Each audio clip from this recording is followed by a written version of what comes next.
Hermam TV.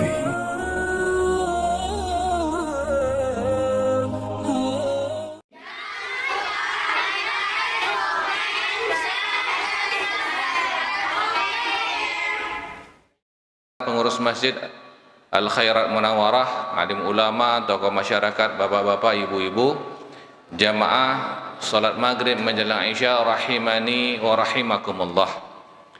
Yang pertama tentu kita memperbanyak syukur kita kepada Allah Subhanahu wa taala yang telah memberikan kepada kita berbagai nikmat, karunia, keberkahan yang tak terhitung banyaknya. Dan Allah pun menegaskan di dalam Al-Quran, wa in ta'uddu ni'matallah la tuhsuha. Kalau kalian mencoba untuk menghitung nikmat Allah, kalian tidak akan pernah mampu untuk melakukannya. Dan kita hanya diminta oleh Allah agar selalu menjadi hamba-hamba yang bersyukur, tidak diminta untuk membalas, karena tak mampu kita membalas nikmat yang telah Allah berikan kepada kita. Maka mudah-mudahan kita semua selalu menjadi hamba-hamba yang selalu bersyukur kepada Allah, dan dengan ditambahkannya syukur kita maka bertambah pula nikmat untuk kita semua. Amin ya rabbal alamin. Salawat seiring salam tak lupa kita sampaikan kepada baginda Nabi sallallahu alaihi wasallam yang menjadi panutan sekaligus teladan. Mudah-mudahan kita semua dapat syafaat beliau.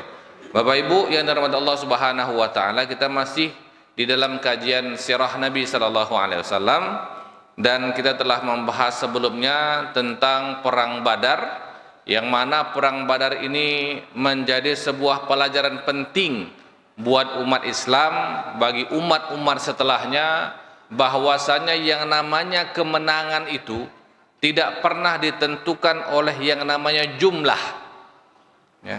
Kam min fi'atin qalilatin ghalabat fi'atan katsirah. Biiznillah tentunya. Berapa banyak kelompok yang kecil mampu mengalahkan kelompok yang besar. Pelajaran paling penting dalam perang Badar, jumlah bukan soal. Dan bahkan sekarang Bapak Ibu sekalian, kalau kita mau melihat itu yang berada di Palestina, yang menyerang Palestina itu jumlahnya kan kecil itu, tapi kelompok yang besar umat Islam ini kalah semua dibuatnya. Jadi jumlah itu bukan menjadi masalah. Itu pelajaran penting yang pertama. Lalu yang kedua, di tahun berikutnya terjadi perang Badar. Setelah perang Badar yaitu perang Uhud. Di mana perang Uhud ini menjadi pelajaran untuk umat Islam bahwa kemenangan yang didapat itu semata-mata karena atas izin dan kehendak dari Allah. Apabila Allah Subhanahu wa taala tidak ridha dengan yang kita lakukan, maka dengan begitu mudahnya Allah membalikkan kemenangan menjadi kekalahan. Pelajaran penting di dalam perang Uhud adalah bagaimana kita mentaati pemimpin kita, dan bagaimana kita menjadi pribadi-pribadi yang memegang teguh pos-pos tanggung jawab kita masing-masing. Karena ketidaktanggung-jawaban kita terhadap amanah yang kita dapatkan, di sanalah penyebab umat itu mengalami kemunduran dan kekalahan. Perang Uhud juga mengajarkan kita dan memberikan isyarat dimulainya era orang-orang munafik muncul di kota Madinah. Karena di sanalah baru muncul yang namanya Abdullah bin Ubay bin Salul, Ra'sul Munafiqi fil Madinah, kepala orang-orang munafik di Madinah. Luar biasa memang. Dalam perang Uhud itu, awal mulanya yang berangkat hendak berperang itu berapa? 1000 pasukan. 1000. Lalu ketika mereka sudah keluar dari kota Madinah, ada yang mundur. Berapa yang mundur?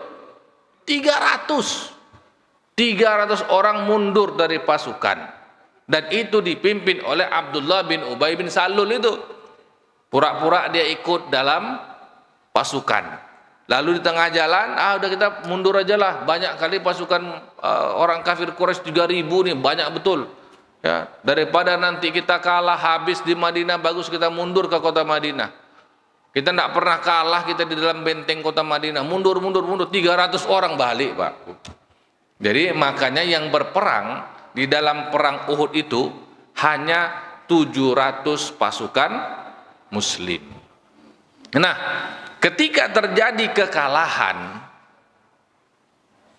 terhadap pasukan Muslimin di dalam perang Uhud dan syahidlah lebih kurang 70 orang yang menjadi syuhada Uhud itu, yang dipimpin oleh paman Nabi Hamzah radhiyallahu anhu. Beliau adalah Sayyidul Syuhada, pemimpin para syahid. Ya. Maka umat Islam kembali ke kota Madinah, Bapak Ibu sekalian. Setelah kembali ke kota Madinah, malam harinya mereka beristirahat. Karena mereka sedang lelah peperangan dan banyak yang luka-luka. Ketika subuh hari, sebahagian besar sahabat itu masih ada yang nggak sanggup berangkat ke masjid untuk sholat subuh berjamaah. Karena memang luka, bukan tidak ingin. Mereka betul-betul dalam keadaan yang susah. Ya. Tapi baginda Nabi SAW ketika selesai sholat subuh, sebagaimana datang perintah dari Allah Subhanahu wa Ta'ala melalui malaikat Jibril, memerintahkan, wahai Muhammad, panggil kembali pasukan-pasukan Uhud untuk berangkat perang. Maka Nabi SAW memerintahkan kepada Sayyidina Bilal bin Rabah radhiyallahu anhu, wahai Bilal, azin finnas, panggillah manusia. Maka Bilal naik ke salah satu tembok dari Masjid Nabawi yang paling tinggi, lalu memanggil para sahabat. Rasulullah SAW memanggil kalian, ayo datang, wahai orang-orang yang berperang dalam perang Uhud. Maka subhanallah, para sahabat itu, Bapak Ibu sekalian, dalam keadaan susah payah, dalam keadaan masih lelah, sebahagian masih berdarah-darah, mereka datang menyambut panggilan Nabi sallallahu alaihi wasallam. Dan disitulah Allah Subhanahu wa Ta'ala kemudian memuji para sahabat yang ikut perang Uhud tadi. Lalu mereka tetap menjawab panggilan Rasul sallallahu alaihi wasallam untuk berperang di dalam surah Ali Imran ayat 172. Alladzina istajabu lillahi war rasul mim ba'di ma asabahumul qarh. Orang-orang yang menjawab panggilan Allah dan Rasulnya setelah mereka mengalami luka. Luka apa? Luka dari peperangan Uhud. Lilladzina ahsanu minhum wattaqau ajrun azim. Dan untuk orang-orang yang berbuat kebaikan di antara mereka, mereka mendapatkan pahala yang besar. Di antara para sahabat, Bapak Ibu sekalian, ada dua orang bersaudara yang masih muda, yang luka mereka ini luar biasa. Luka mereka ini luar biasa. Betul-betul mereka hampir tak sanggup lagi berjalan.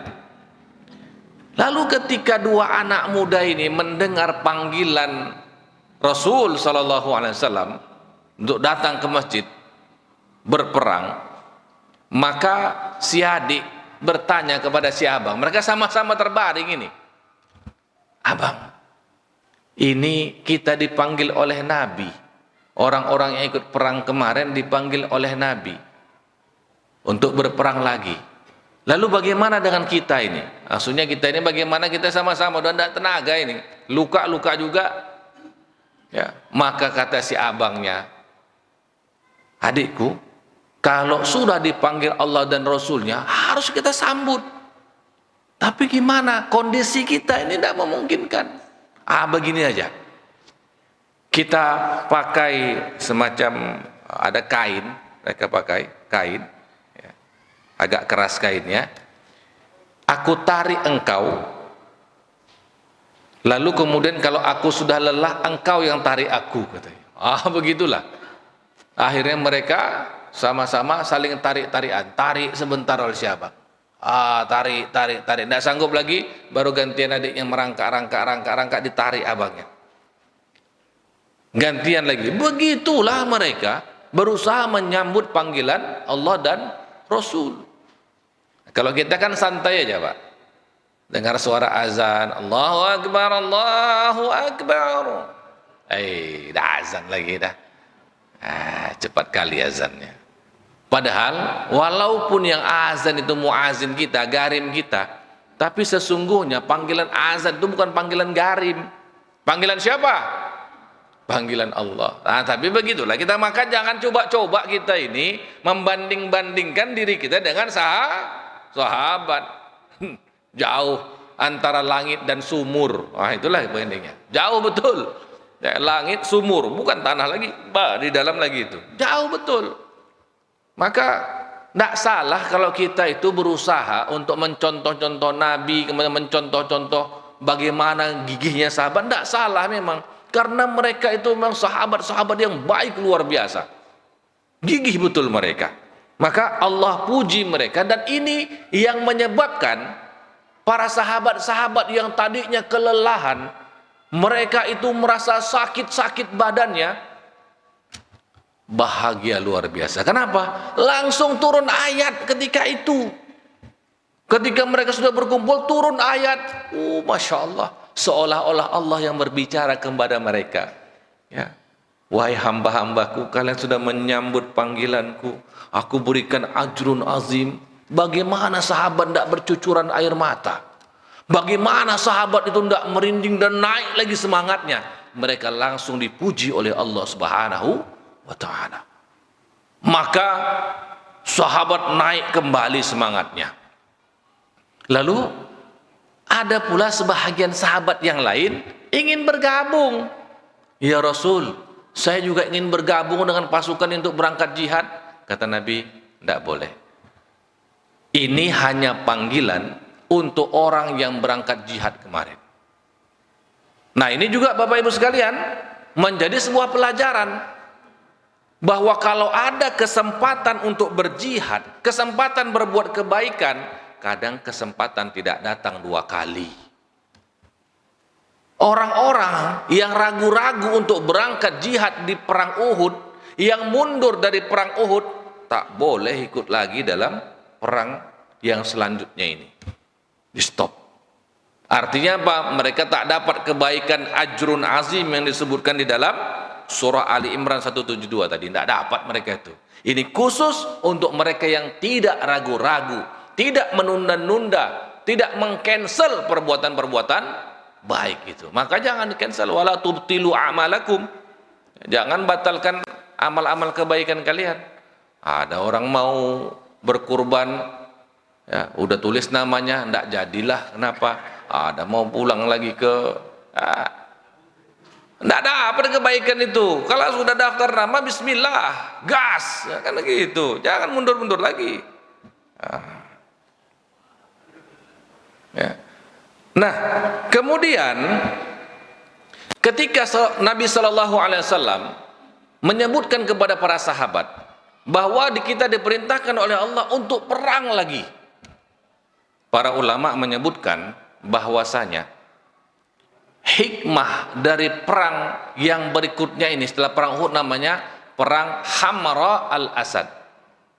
Hamra al-Asad satu daerah, ya, perang Hamra al-Asad. Bahwasanya hikmahnya itu adalah ketika umat Islam waktu itu kalah dalam peperangan Uhud, mental umat Islam itu kena.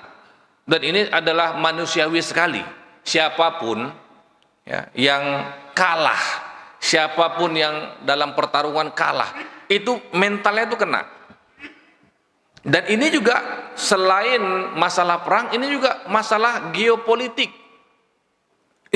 Umat Islam di perang Badar menang, di perang Uhud kalah. Ini bagaimana ini? Berarti masih imbang nih. Belum ada nampak siapa yang paling hebat, siapa yang dipilih oleh Allah, kan begitu. Ini sama-sama Quraisy nih kan.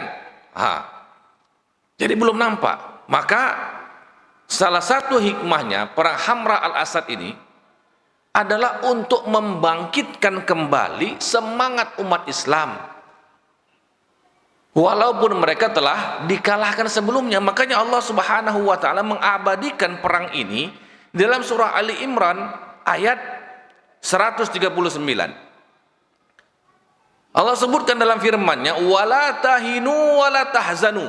Kalian jangan merasa hina, jangan down mentalnya, jangan bersedih. Wa antumul a'laun. Kalian tuh lebih tinggi derajatnya, kalian tuh mulia.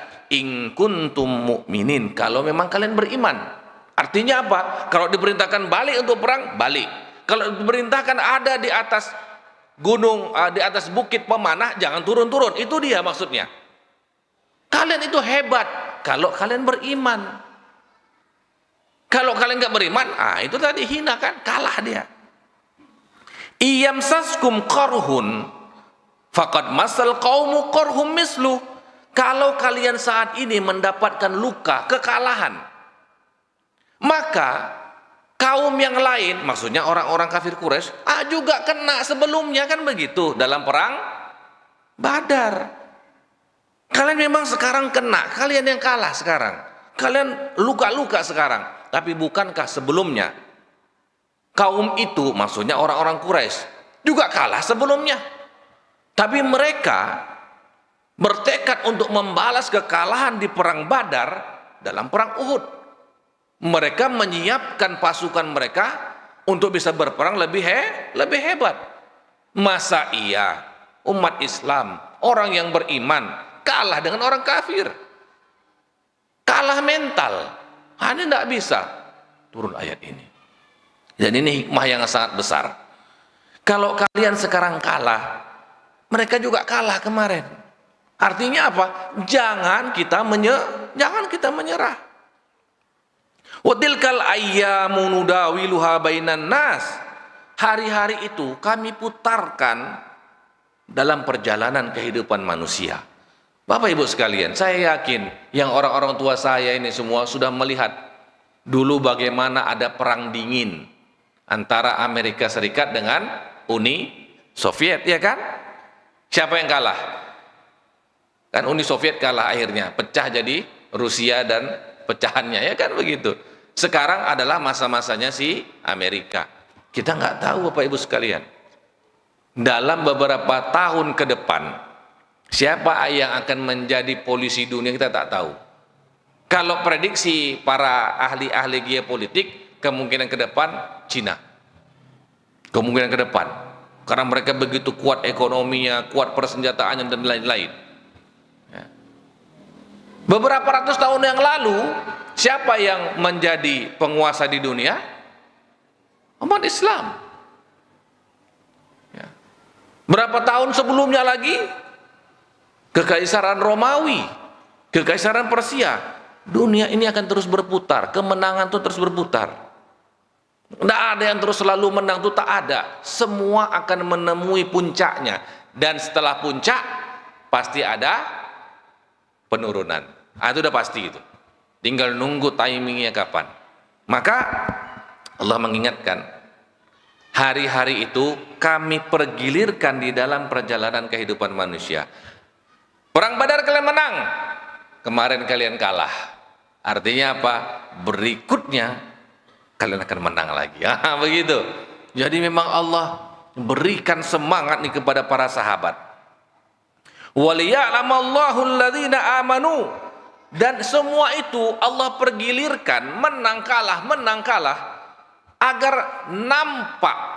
Allah selalu tahu, Allah yang maha tahu, tapi agar nampak di hadapan Allah Subhanahu wa taala orang-orang yang beriman, wa yattakhidha minkum syuhada, dan mengambil dari sebahagian kalian orang-orang yang syahid. Makanya kalau dalam peperangan itu yang syahid selalu lebih sedikit daripada yang selamat. Memang begitu, karena yang dipilih-pilih aja ini. Wallahu la yuhibbuz zalimin. Nah, sesungguhnya Allah tidak menyukai orang-orang yang zalim.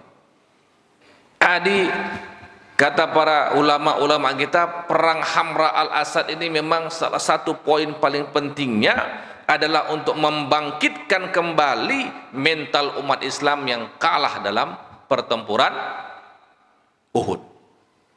Nah, ketika para sahabat sudah berkumpul, lalu mereka pun diperintahkan Nabi untuk berjalan mengejar orang-orang Quraisy.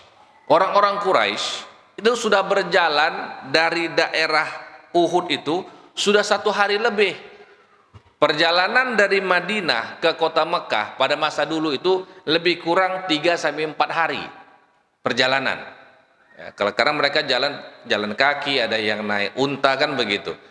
Perjalanan itu lebih kurang sekitar 1 harian kalau perjalanan pasukan biasanya 3-4 hari. Orang-orang Quraisy sudah berjalan lebih kurang 1 hari 1 malam mereka sudah berjalan.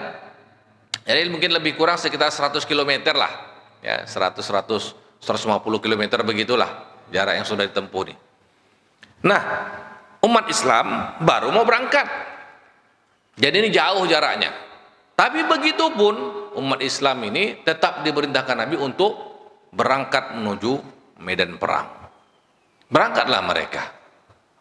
Ketika umat Islam telah keluar dari kota Madinah, benteng kota Madinah, mereka berjalan mengejar. Ternyata ada mata-mata, Pak. Zaman dahulu juga sudah ada mata-mata itu. Ya.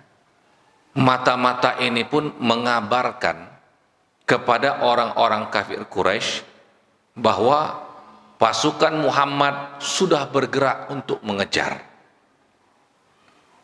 Pada waktu yang sama, pasukan Islam ini baru berangkat. Pada waktu yang sama, orang-orang Quraisy itu juga sedang dalam keadaan istirahat mau berangkat lagi ke Mekah. Tapi mereka masih duduk-duduk sambil ngobrol, diskusi, musyawarah pemimpin-pemimpin sukunya.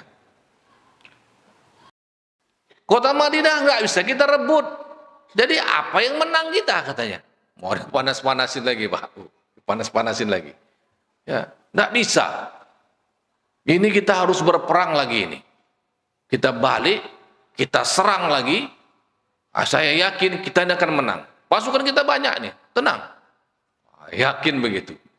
Nah, ketika mereka sedang duduk diskusi, sampailah kabar tadi dari mata-mata. Sampai kabar ini. Biasa orang dulu pakai perantaran burung merpati itu, agak cepat, agak kencang sedikit jalannya, terbangnya kan. Dapat informasi. Informasinya ringkas saja. Pasukan Muhammad telah keluar dari kota Madinah untuk mengejar kalian. Begitu saja. Nah, mereka terkejut mendengar berita itu. Kenapa? Karena mereka nggak menyangka. Ini kan pasukan Islam kan sudah kalah. Ya. Kok mereka berangkat lagi? Ya, itu jadi tanda tanya besar kepada mereka. Kok berangkat lagi? Ini jangan-jangan pasukan yang lain nih. Coba kirim informasi. Cari informasi siapa-siapa saja yang berangkat itu. Maka dikirim mata-mata, Bapak. Ini baru mata-mata langsung nih. Dia melihat, kemudian cari informasi. Lalu dikirimkanlah kabar. Bahwasanya yang berangkat itu adalah 630 orang yang kemarin ikut perang Uhud. Kata orang-orang Quraisy, kamu yakin pasukan yang kalah itu yang berangkat? Yakin. Kenapa kamu bisa yakin? Karena saya tahu orang-orangnya. Saya tahu orang-orangnya. Dan pakaian mereka pun masih pakaian kemarin. Pakaian kemarin dipakai lagi, Pak. Karena pakaian perang itu kan mahal. Ya, persenjata itu kan mahal. Ya, enggak bisa, enggak seperti kita. Banyak baju kita kan, lemari kita penuh baju itu kan. Ini enggak. Pakai lagi baju yang itu. Berangkat mereka. Nah, akhirnya orang-orang Quraisy itu kembali berembuk. Ini yang berangkat ini 630 yang kemarin perang. Ini mereka masih kelelahan nih. Ini kesempatan kita nih. Ini kesempatan kita untuk menyerang kembali pasukan Muhammad dan membunuh Muhammad. Itu mereka ada target tuh. Target. Lalu salah satu dari pemimpin Quraisy ini mengatakan, tenang dulu katanya. Memang yang berangkat itu yang pasukan kemarin, yang mereka luka-luka. Tapi pasukan kita juga banyak yang luka-luka. Tapi tahu nggak bahwa pasukan Muhammad itu mereka berangkat dengan penuh dendam. Wah, itu kata orang Quraisy nih. Kenapa? Karena kan di dalam pasukan Islam salah satunya adalah paman Nabi Hamzah radhiyallahu anhu, itu kan dimutilasi, ya, dipotong-potong kan anggota tubuhnya kan. Jadi mereka katakan, ini kemarin kan pasukannya Muhammad ini ada yang dimutilasi, ini ada yang potong-potong, ini ada yang cincang-cincang ini. Mereka datang itu dengan semangat untuk membalas dendam. Tahu sendiri orang balas dendam itu kekuatannya bisa berkali-kali lipat karena semangat balas dendamnya itu. Daripada kita nanti menghadapi mereka, lalu kita kalah, maka habis nanti orang-orang di Mekah. Tapi kalau sekarang kita pulang ke Mekah tanpa melakukan perlawanan, kita sudah bawa kemenangan, kita sudah memukul mundur mereka. Nah, coba pikir lagi lah katanya. Takut juga rupanya orang ini, Pak. Ya, karena mereka tahu sebelumnya kemenangan yang mereka dapat dalam perang Uhud itu istilahnya kebetulan sekali itu. Karena pasukannya Khalid bin Walid berhasil naik aja. Kalau perang langsung lagi mereka kalah. Karena di perang Uhud itu pasukan Islam yang 600 orang itu sudah memukul mundur yang 2000 orang. Sudah memukul mundur yang 2000 itu. Udah lari orang itu. Baru pasukan Khalid bin Walid itu menyerobot ya dari belakang naik ke puncak itu menghabisi para pasukan-pasukan pemanah. Itu saja yang membuat keadaan berbalik. Jadi mereka mikir-mikir juga kalau ini perang langsung face to face lagi, ini gawat, ini kayaknya dipukul mundur lagi kita nih. Dan bisa saja mereka yang menang. Jadi seperti itu. Apalagi mereka ini sudah marah karena ada umat Islam yang kita cincang-cincang. Maka mereka berembuk, diputuskanlah bahwa mereka tidak melanjutkan untuk kembali ke kota Madinah. Maka Nabi SAW di tempat yang lain terus berangkat bersama dengan sahabat-sahabatnya menuju satu tempat yang bernama Hamra al-Asad. Satu tempat lebih kurang 16 km dari kota Madinah, ya, dekat dengan Zulhulaifah, dekat dengan Bir Ali. Ini sudah di luar dari kota Madinah. Mereka berhenti di sana, mereka mendirikan tenda-tenda. Lalu mereka membakar, ada semacam kayu-kayu mereka bakar untuk penanda bahwa umat Islam bersiap untuk menghadapi orang-orang Quraisy. Maka setiap kali ada kafilah yang lewat, karena daerah itu memang daerah tempat di mana kafilah sering lewat juga, ditanya ada apa? Ya, maka pasukan Islam mengatakan kami menunggu dan menantang orang-orang Quraisy dalam peperangan kali ini. Ditantang, Pak. Jadi kafilah yang lain lewat. Setiap ada kafilah lewat tanya ada apa? Kami menantang Quraisy. Jadi selama 3 hari Nabi dan para sahabat di situ selama 3 hari itu mereka mempersiapkan diri mereka untuk perang, dan mereka memang siap untuk perang. Mereka siap untuk perang itu. Sehingga terjadilah counter berita. Ini dia nih. Ternyata dari dulu juga sudah ada counter berita. Berita kemenangan Quraisy tersebar. Disebarkan oleh kafilah-kafilah. Tapi berita selanjutnya yang muncul apa? Umat Islam kembali hendak menantang orang-orang Quraisy. Tapi orang-orang Quraisy tak berani, mundur. Ini namanya politik. Jadi kita jangan tak paham politik. Nabi juga berpolitik itu. Ya. Ada politik. Kenapa? Karena yang namanya pengaruh itu, berita itu sangat berpengaruh terhadap opini masyarakat. Apalagi pada masa-masa dahulu itu umat Islam masih sangat sedikit. Kalau berita yang tersebar umat Islam kalah, maka orang-orang dari suku-suku lain itu akan berusaha menyerang kota Madinah. Karena mereka Muhammad ini gampang dikalahkan. Begitu. Nah, dengan adanya berita ini ada counter berita. Ya. Jadi orang-orang ragu-ragu juga kalau mau menyerang kota Madinah. Begitulah terjadinya perang Hamra al-Asad. Walaupun tidak terjadi perang fisik secara langsung, tetapi yang terjadi adalah pergerakan Nabi bersama dengan sahabat berangkat menuju medan perang. Maka masih disebut sebagai ghazawat. Ya, ghazawat itu adalah Nabi ikut memimpin perang. Nah, itu namanya ghazawat. Ya. Dan ini masuk dalam peperangan, walaupun tidak terjadi perang fisik. Apa yang terjadi perang di sana? Yang terjadi adalah perang berita, perang opini. Jadi jangan disangka bahwa satu berita itu tidak ada pengaruhnya, Bapak Ibu sekalian. Sekarang ini, apalagi sekarang ya, yang mana informasi itu datang dari mana-mana akibat ada media sosial. Setiap orang bisa pegang HP, setiap orang bisa menyebarkan informasi. Maka yang namanya informasi itu harus hati-hati betul kita menggunakannya.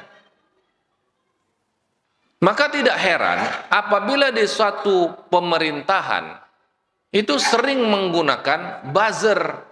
Buzzer itu istilah untuk orang-orang yang dibayar dalam menyebarkan suatu informasi. Karena kalau melalui berita itu masa-masa Soeharto tuh, masa-masa Pak Harto, ya kan? Kalau berita itu cuma TVRI kan, tambahlah TPI satu. Sangat dibatasi dulu. Kalau sekarang, karena sumber informasi itu tidak bisa dipegang oleh siapapun, nah sekarang kan mau siapa yang megang? Kalau di TV ada KPAI, kalau YouTube nggak ada yang bisa. YouTube itu punya orang luar. Maka sekarang orang pakai buzzer, informasi melalui YouTube, informasi melalui Instagram, informasi melalui TikTok, informasi melalui WhatsApp. Jangan disangka hal seperti ini sepele, tidak. Ini termasuk bagian dari perang itu, Bapak Ibu sekalian. Perang informasi. Maka harus hati-hati kita dalam menyebarkan satu informasi. Jangan kita terlalu terbawa emosi dan gegabah men-share satu berita. Boleh jadi orang memanfaatkan emosional kita untuk menyebarkan informasi yang menguntungkan mereka. Ini harus hati-hati betul kita. Maka harus sangat bijak dalam menyampaikan suatu informasi. Tidak bisa lagi. Dan jangan langsung percaya dengan informasi apapun yang datang kepada Bapak Ibu sekalian. Jangan langsung percaya. Kita ini sering sekali langsung percaya aja dengan satu berita itu. Ya, tidak ada kita berpikir ini beritanya betul atau enggak. Asalkan sesuai dengan keinginan hati kita, kita share dia. Itu bisa kita lihat dalam perang politik Pilpres. Ya. 5 tahun yang lalu, itu luar biasa. Yang kemarin juga sama, hampir-hampir mirip-mirip lah, ya kan? Informasi disebar luar biasa. Harus hati-hati sekali. Dan efeknya di zaman sekarang ini, ya, di zaman sekarang itu lebih hebat lagi. Kenapa? Informasi yang masuk ke kita itu bukan hanya informasi dalam negeri, tapi informasi luar negeri. Ya, pengaruh-pengaruh dari negara-negara asing yang berusaha untuk mengubah mindset kita. Bapak Ibu sekalian, janganlah kita menjadi orang yang naif. Orang yang menganggap kalau udah berita itu udah betul, itu enggak. Kita harus menggunakan nalar kita dengan kritis. Apakah betul yang disampaikan? Apapun beritanya sekarang, apapun itu. Maka harus hati-hati sekali. Pelajaran paling penting dalam perang Hamra al-Asad yang bagi saya pribadi melihatnya sangat-sangat relevan dengan masa sekarang adalah perang informasi, di mana orang-orang berusaha ingin menyudutkan umat Islam dan agama Islam, seolah-olah agama Islam ini agama yang intoleran, agama yang keras, agama yang kasar, agama yang suka membunuh, agama yang suka dengan terorisme, itu yang mereka berusaha sebarkan. Yang kedua, di zaman sekarang ada upaya untuk menghilangkan marwah para ulama. Ulama di framing seolah-olah ulama itu manusia juga kok, salah juga. Betul, tapi di framing, dibuat lebih mengerucut. Tengoklah kiai-kiai itu melakukan pencabulan. Nah, kan begitu. Tengoklah kiai itu, dia kawin mulu kerjanya. Dibuat seperti itu. Sampai ada film Walid lagi kan, Walid Nak Dewi itu kan. Saya tak pernah nonton, cuman cuplikan-cuplikannya muncul terus. Ya, pakai sorban, jenggot panjang, pegang tasbih, sorbannya luar biasa. Di framing seolah-olah begitulah ulama-ulama itu. Ya harus hati-hati, itu memang ya pengaruh itu. Di framing lagi apa? Umat Islam harus jauh dari pesantren. Pesantren itu tidak aman. Banyak tuh kiai-kiai yang punya pesantren tuh, anak santri itu dibeginikan, dibegitukan. Dibuat anak-anak kita tuh jauh dari pesantren. Kita benci dengan pesantren. Asalkan ada berita tentang pesantren. Saya punya kawan punya pesantren ya, di Kubang, ya, yang dipukul tangannya, tahu beritanya tuh, yang dipukul pakai dilibas pakai sarung, ya kan? Beritanya di-up terus gitu. Seolah-olah jurek betul pesantren, semua pesantren seperti seolah-olah begitu. Padahal oknum. Kalau cerita oknum kan banyak oknum nih, polisi aja banyak. Ya kan, oknum terus, kan begitu. TNI juga banyak, oknum juga. Ya. Jadi framing-framing seperti itu ada. Kita jangan naif betul. Ya, kita seperti orang yang lembu yang dicucuk hidung. Percaya betul kita. Jangan, harus hati-hati kita. Memang beritanya betul. Tapi di balik berita itu ada niat dan tujuan tertentu. Ya, salah satunya itu yang saya tangkap, ada upaya menjauhkan umat dari pesantren. Memang pesantren tidak ada yang sempurna, mana ada pesantren yang sempurna. Tapi apakah dibandingkan dengan sekolah umum, pesantren itu lebih buruk? Tidak. Siapa bilang lebih buruk? Ada santri yang jadi jahat? Ada. Tapi lebih banyak mana? Anak yang sekolah umum yang jahatnya itu. Banyak anak sekolah umum lah. Tapi di framing. Kalau udah masuk pesantren, keluar pesantren jadi anak yang jahat. Begitu-begitu. Inilah. Harus hati-hati sekali kita dengan informasi-informasi yang beredar.